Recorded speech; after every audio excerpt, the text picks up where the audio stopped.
In a modest South Dallas home, history was made. This was the home of Juanita Craft, a trailblazing civil rights leader who dedicated her life to fighting racial inequality. From here, she organized grassroots campaigns, hosted civil rights leaders, and inspired generations to take action. Juanita Craft's legacy is monumental. She was the first Black woman in Dallas to vote in a public election. As a member of the NAACP, she helped organize over 180 youth branches across Texas.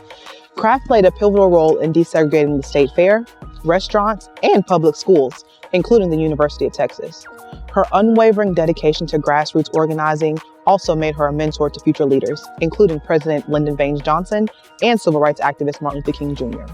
Today, the Juanita Craft Civil Rights House and Museum preserves her legacy, serving as a powerful reminder that change starts in our own homes and communities. The Juanita Craft Civil Rights House and Museum is the rose that grew from our civil rights struggle. I invite you to walk through the halls where history was made and be inspired to carry forth the fight for justice and equality.